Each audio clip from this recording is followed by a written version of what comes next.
I finally played one of the most anticipated titles of 2023, and I have a lot to say about it. But what I say about this game might actually surprise you. But first up, if you're new to the channel, please subscribe and share. It really does help the channel out. So 2023 is already looking amazing for games. Games already released, and games coming later in this year. Now, Hogwarts Legacy has had a lot of hype for years, for good reason. And all the footage I'll show in this video are from Xbox Series X. Now, when this game was announced, it had a lot of hype. But after playing it, I have to say it reminds me of two games. Skyrim. Skyrim is one of the most immersive open world fantasy games I've ever played. There's nothing quite like it. The attention to detail, the way you can interact with the environment feels alive. The Elder Scrolls Skyrim is still best in class. Then you have Red Dead Redemption 2, which brings the Wild West to life. This game is a masterpiece in open world game design. Now, obviously mentioning those two games, Hogwarts Legacy has a lot to live up to. And well, I've played Hogwarts Legacy now for over 8 hours. I've done a lot in the game, and I have to say, it's impressive. Now, there won't be any spoilers mentioned or shown in this video, so no need to worry. So out of the gate, the game shows you amazing graphics. The music is incredible. The music is very much reminiscent of the movies. And the attention to detail in this world is very much like Red Dead Redemption in my opinion. Now, when it comes to a game like this, they have to get the setting and everything right, and it's all done perfectly. You know, you feel like you're at Hogwarts. And when I mentioned Skyrim and Red Dead Redemption with its attention to detail, but also the interactivity with the game world and just how alive the game world feels. And that's very important for an open world game, because if it doesn't feel alive, then it doesn't feel like a world worth exploring in my opinion. But this world is definitely worth exploring. Now, when it comes to a big, beautiful open world RPG like this, you need good gameplay. And I'm happy to say, this game has incredible gameplay. In fact, I don't think the developers have shown the best parts. So, let's talk combat. Now, combat at first seems fairly simple. You press a button to do a spell. But later in the game, it gets interesting. You can pull together combos with different spells. You can throw items in the environment that react with each other and the enemies. And you can chain together different types of attacks with different spells and get different effects. And the combat is absolutely amazing. It's arguably the best part of the game, and I went into this game not thinking that. So the combat in the trailers, I'd say it doesn't look as good as playing it. It's one of those games you do have to play. And I'm happy to say the spells, everything about it just feel right. And very much the spells sound and look like how they do in the movies, which is a very good thing. And spells aren't just used in combat, they can be used to reach different places in the environment, bring objects that you can't reach closer towards you. You can use all sorts of spells outside of combat, and that's kind of what makes the game feel special. It makes it feel like you're in this very magical wizarding world. Now, to get most of those spells, you have to go to class. And when you go, you're introduced to the teacher, the students, and you have to do a mini game. You do this once and you've unlocked the spell. And it kind of adds to the Hogwarts school experience. It just works, and it's quite fun. So before the release of Hogwarts Legacy, the developers haven't really shown or talked about it, and that is the skill tree and talent system. And this completely blew my mind, because when you start unlocking these things in the skill tree, it completely changes how you play it. The gameplay is faster, more fluent, you're more powerful, and it just changes everything. Now, when it comes to the skill tree, you have a lot of different options. From stealth, all-out action, you can go all technical with spells if you want, or even potions. But the really interesting thing is that the controller has 4 face buttons. Now, at any given time, you can have up to 4 spells allocated to those buttons. Now, with a game with over 25 spells, you're going to be using spells constantly throughout the game, in combat and in the environment. Well, when you upgrade your skill tree, you can have up to 16 spells allocated to your face buttons. And the thing is, you are going to be using spells constantly throughout this game. Maybe you're going to use Lumos to light up a cave, or use Accio to reach a page flying through a corridor. Now, in a game like this, a Wizarding World open world RPG, combat is extremely important, as is the spells. And I'm happy to say both are great. They really are. As soon as you start leveling up that skill tree, it becomes even better. You become faster, more powerful, and it just works so well. And the thing is, you're going to be using these spells in and out of combat constantly. Maybe you're exploring, maybe you found a challenge, maybe you're playing a mini game. And by the way, the mini game in this title is actually really fun. I couldn't stop playing it. But this game, the magic is just done so good, and honestly, I can't imagine any other way they could have done it better, which is really important for a Magic School RPG. So, the final thing I'll say today when it comes to combat is that how does it feel? I said the gameplay is good and the spells are good, but how does it actually come together? Well, I'm happy to say it's amazing, because your character actually has some weight. The problem with some open world RPGs is that the character sometimes feels floaty. And you actually use ranged combat in this game since it's spells, so it's action-based combat. So you press Y to block moves, you hold Y to block, then counter. And when you counter an enemy in this game, you stagger them, which opens them up to more damage, which is really cool. And you hold down the right trigger to bring up the spells and the face button, and you can also dodge roll in this game, and it's extremely satisfying.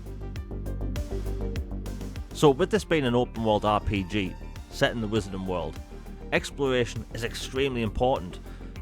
The thing about this game is it's very vertical. The map is very high. So, the broom. You're going to be using the broom to get around a lot in this game. And I have to admit, it took me about 5 to 10 minutes to get used to the thing. But once I got used to the controls, it was a game changer. And I'll say this, if you are used to playing video games where you control a spaceship or an aircraft, you'll want to go into the options and turn on invert flight. Because once I did that, I was a master of the broom in this game. I was able to zip around the Quidditch pitch like I was Harry Potter. It was amazing. And the thing is, the game world is beautiful to look at, and it just looks even better when you're flying around. So I highly recommend people invert the flight controls, take a few minutes to get used to it, and you'll be fine. But again, the flight, the exploration is just incredible. Overall, this is an incredible package. It really is. You have amazing combat, amazing flight, and an amazing open world. Now, when it comes to an open world game like this, the open world is very important. And I'm happy to say that the studio behind this game have done an incredible job. So what does the open world consist of? It consists of Hogwarts, the outside grounds, the Quidditch pitch, the Forbidden Forest, Hogsmeade Station, and a bunch of different towns, villages, waterfalls, caves. Honestly, the map is huge. I couldn't even explore the whole thing. So, it's great. It really is. And the thing is, Hogwarts is massive. We have never had a Hogwarts in a video game like this, ever. Never, right? There's so many different things to interact with. You go to your common room for the first time, students are talking to each other. I haven't heard the same conversation by NPCs twice. There's ghosts wandering the corridors, talking to each other. There's statues that react to you. There's paintings on the walls that move like they do in the movies. It really does feel like you're at Hogwarts. And I thought the biggest misstep in this game that they could possibly do is make it feel like you're not there at all. Make it feel like it's just a backdrop. But when you're just walking around, talking to other students, doing quests, finding things, it all just comes alive. And that's what makes this game special, is that its open world exceeds where most games fail. It's alive. And the thing is, personalization. This game has it. So you can make your character look and sound how you want. You can even select different pitch for your voice. But the wand creation tool in this is really cool, and I did not expect this at all. So in this game you can choose the different styles of wand you want, what kind of wood you want the wand to be made out of, what colour you want that wood to be, what is the core of your wand, how long the wand is, and honestly it's just really cool to personalise something that we haven't really had in a video game before.